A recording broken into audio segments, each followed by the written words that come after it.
Now this is next problem from IIT JAM 2011.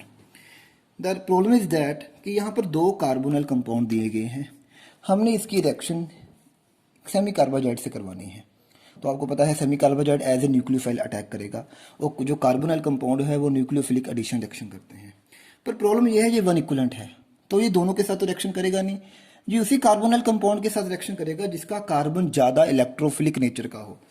और जितना वो कार्बन इलेक्ट्रोफिलिक नेचर का होगा उतना ही इस न्यूक्लियोफाइल का अटैक क्या होगा, फास्ट होगा। तो सबसे पहले तो हमें अपने सेमी कार्बाजाइड का स्ट्रक्चर को देखें तो this is our semi carbazide. तो याद रखिए एक तो यहाँ से न्यूक्लियोफिलिक अटैक हो सकता है कि यहाँ से, पर यहाँ से नहीं होगा क्योंकि ये लोन पे यहाँ फ्री नहीं है, रेजोनेंस में पार्टिसिपेट कर रहे हैं। तो यहाँ न्यूक्लियोफाइल का अटैक यहाँ से होगा, याद रखिए न्यूक्लियोफाइल का अटैक यहाँ से होगा। This is very important point. Next, there are two carbonyl compounds, one is this another is this। अब प्रॉब्लम ये है कि ये जो कार्बोनल कंपाउंड है दिस इज अंडरगो रेजोनेंस। तो याद रखिए जब ये रेजोनेंस में जाएगा तो रेजोनेंस में जाने के कारण आपका जो कार्बोनल कार्बन है इसका इलेक्ट्रोफिलिक करैक्टर क्या हो जाएगा, डिक्रीज हो जाएगा। यहाँ पर इस तरह से कोई रेजोनेंस नहीं हो रही, तो ये कार्बन के ऊपर पार्शली पॉजिटिव चार्ज ज़्यादा अमाउंट में है, तो इट इज़ मोर इलेक्ट्रोफिलिक। तो याद रखना जितनी इलेक्ट्रोफिलिक कार्बन होगी उतना न्यूक्लियोफाइल का अटैक क्या होगा, फास्ट होगा। अब ये कार्बन ज़्यादा इलेक्ट्रोफिलिक है, क्यों? क्योंकि यहाँ पर पार्शली पॉजिटिव चार्ज ज़्यादा है। ये इलेक्ट्रोफिलिक कम होगी, क्यों कम हो गई? क्योंकि रेजोनेंस के कारण इस कार्बोनल कार्बन का पार्शियल पॉजिटिव चार्ज ज्यादा डेवलप नहीं हुआ, तो दिस इज लेस इलेक्ट्रोफिलिक। तो ये लेस क्या है, इलेक्ट्रोफिलिक। क्यों? Due to resonance. यहां पर किसी तरह की रेजोनेंस नहीं हुई, तो this carbon is more electrophilic. और जो मोर इलेक्ट्रोफिलिक है तो न्यूक्लियोफाइल का अटैक फास्ट जहां होगा, यहां पर फास्ट अटैक नहीं होगा। इसलिए हमें दिया भी वन इक्विवेलेंट। तो अगर आपको इसका वन इक्विवेलेंट दिया गया है तो इसका वन इक्विवेलेंट आपके उसके साथ कार्बोनल कंपाउंड के साथ रिएक्शन करेगा जो ज़्यादा इलेक्ट्रोफिलिक होता है, इट इज मोर इलेक्ट्रोफिलिक। तो इसकी रिएक्शन इसके साथ होगी, इसके साथ नहीं होगी। तो फाइनल आपको जो प्रोडक्ट है, प्रोडक्ट इज वेरी सिंपल। यहाँ से सिर्फ ये H2 और ये O, यहाँ से वाटर रिलीज हो जाता है। There is formation of this NHCO NH2। तो याद रखिए अटैक यहाँ से होगा, यहाँ से नहीं होगा। तो this is your major product in this case. तो याद रखिए मोर इलेक्ट्रोफिलिक, तो more fast attack of nucleophile. This carbon is more electrophilic, this is less electrophilic. Why? Because due to resonance partial positive charge decrease much. Now the correct option in this case is, this is not correct option, again this is not correct option, this is not correct option, this is our correct option. So correct option is in this case B. So B is correct option. Now this is next problem from IIT JAM 2012. We have to complete the reaction sequence. This compound react with first NaOH gives J. J is cyclic enone. ये बहुत important बात है, जो J है वो cyclic इनोन है। Then again इसकी जो ट्रीटमेंट है वो H2O2 in presence of base, formation of K, then again reaction with NaBH4, formation of L। So we have to identify J, K and L। Now first of all if we see, अगर हम इसको mechanism draw करें तो अगर मैं इसके structure को अगर इस तरह से लिखूं तो मुझे दिस इज CH3, तो इसको H को यहां लिखा ऐसे, double bond O। Now again सबसे पहले यहाँ क्या आया, बेस आया, NaOH पे क्या आया, बेस आया। इस बेस ने इस प्रोटॉन को ऑब्स्ट्रक्ट किया। प्रोटॉन को ऑब्स्ट्रक्ट करने के बाद there is formation of this one,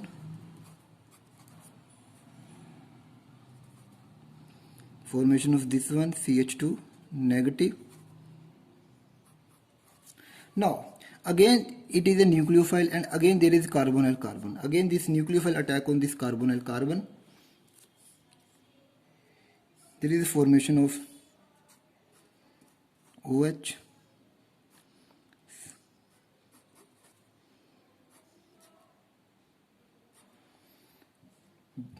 This electron go toward oxygen and this nucleophile attack on this carbonyl carbon, formation of this one take place.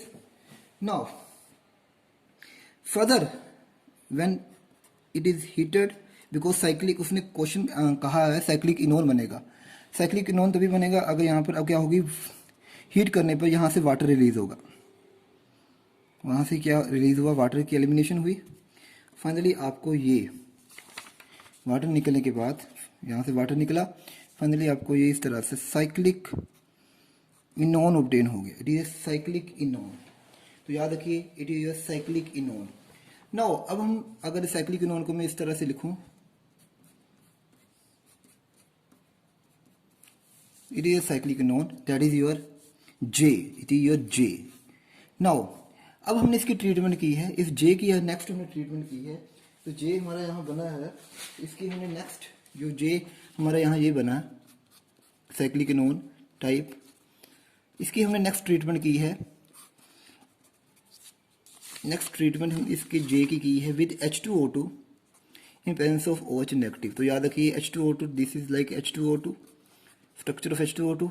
तो अगेन बेस आया, इसने यहाँ इस प्रोटॉन को एक्सट्रैक्ट किया, there is formation of HOO negative. Now again याद रखिए ये जो न्यूक्लियोफाइल है ये कॉन्जुगेट एडिशन करता है। कैसे करता है? कॉन्जुगेट। तो इसका अटैक, इस न्यूक्लियोफाइल का अटैक इस कार्बन पर होगा। तो मैं अगर यहाँ अगेन जहाँ बनाकर दिखाऊँ आपको, तो the attack of this HOO negative like conjugate addition, conjugate attack. तो यहाँ पे इस तरह से अटैक हुआ। अटैक होने के बाद इस तरह से O negative, OH, again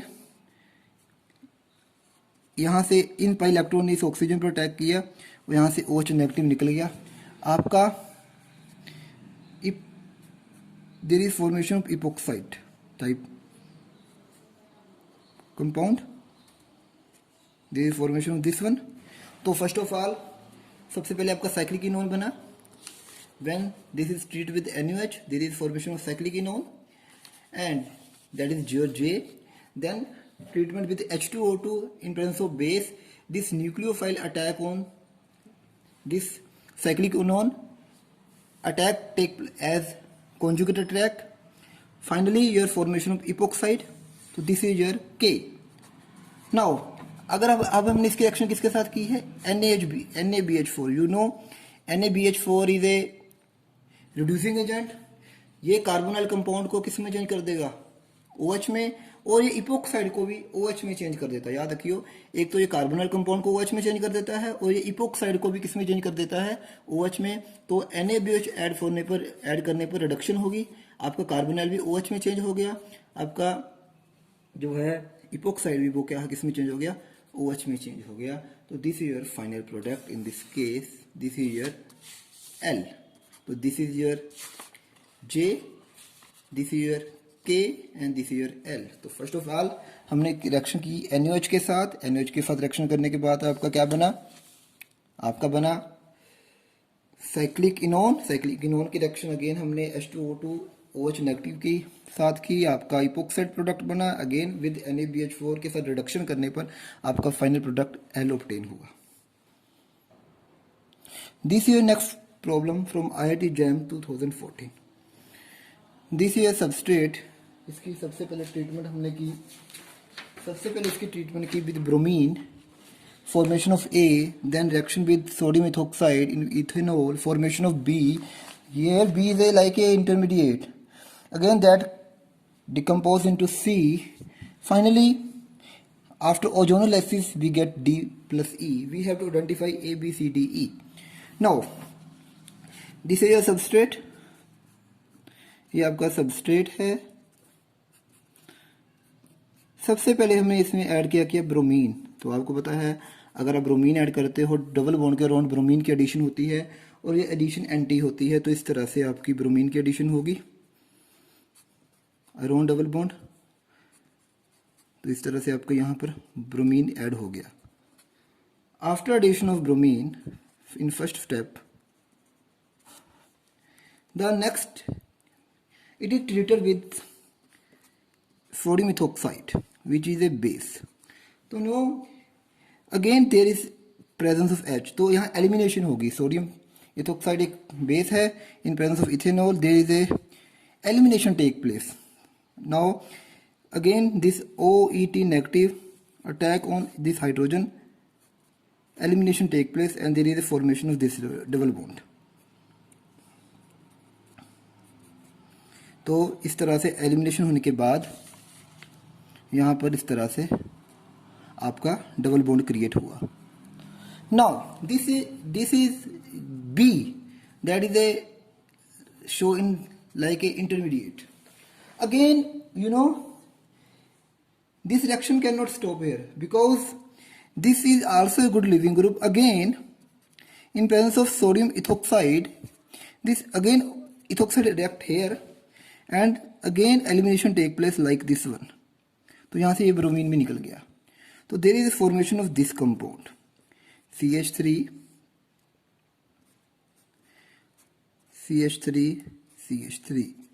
double bond O. तो याद रखियो, सबसे पहले आपकी डबल बॉन्ड के रोन ब्रोमिनेशन हुई, फिर आपने क्या ऐड किया, सोडियम इथोक्साइड ऐड किया. सबसे पहले आपका ये ब्रोमीन निकला, एलिमिनेशन रिएक्शन हुई, यहाँ से H का HBr निकला, तो ये बना. अगेन ये जो है, अगेन सोडियम इथोक्साइड की प्रेजेंस के कारण और यहाँ पर again bromine is as a good living group. तो अगेन इस इथोक्साइड ने इस प्रोटॉन पर अटैक करके इस तरह से इस ब्रोमीन को भी यहाँ निकाल दिया और इस तरह से ये एक कंजुगेटेड सिस्टम क्रिएट हो गया यहाँ पर, that is very very stable. तो now this is your C. Now after formation of C, the C is treated, the compound that is your C, this C is treated with ozone in presence of Me2S. तो again इस C की हमने जो treatment की है वो किसके साथ की है, इस C की ट्रीटमेंट हमने ओजोनोलाइसिस की है. तो ओजोनोलाइसिस में आपको पता ही है, जब हम ओजोनोलाइसिस करते हैं तो ये डबल बॉन्ड यहाँ से ब्रेक, ये डबल बॉन्ड यहाँ से ब्रेक. तो there is the formation of this, you know very well about ozonolysis. There is formation of this carbonyl, यहाँ से एक तो CO यहाँ लग जाएगा, एक O यहाँ, एक O यहाँ, एक O यहाँ, एक O यहाँ. तो इस तरह से आपका अगेन यहाँ there is aldehyde, there is aldehyde plus formation of ketone. तो याद रखिए ओजोनोलाइसिस में क्या होता है, आपका डबल बॉन्ड जो होता है अगर उसकी ओजोनोलाइसिस करें तो याद रखिए ये इस तरह से यहाँ से ब्रेक, याद करने का तरीका है, इस तरह से ब्रेक करने के बाद आप double bond O, suppose this is C double bond C, it is C double bond C. अगर आप इसकी क्या कर रहे हो, ओजोनोलाइसिस करते हो, आप रिमेंबर रखिए.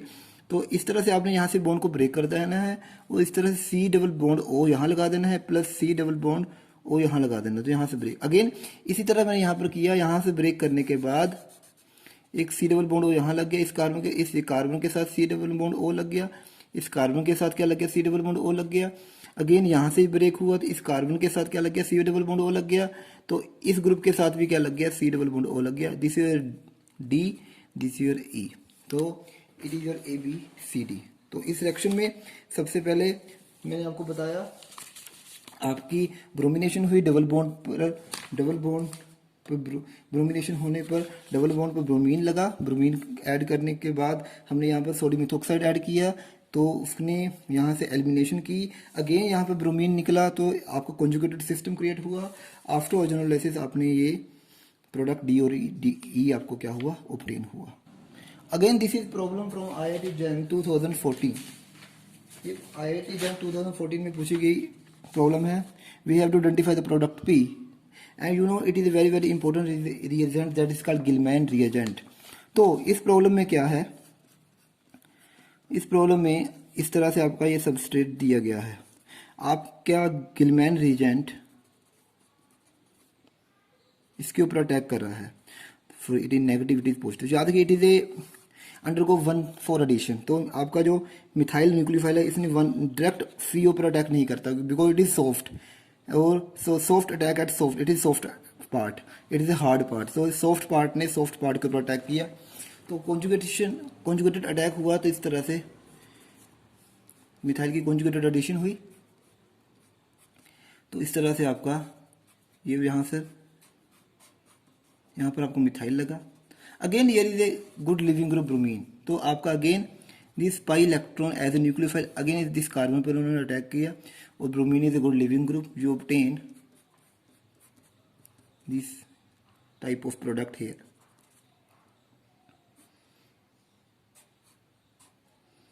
This type of product is formed here, here is formation of, अगर हम बात करें तो यहाँ पर इस तरह से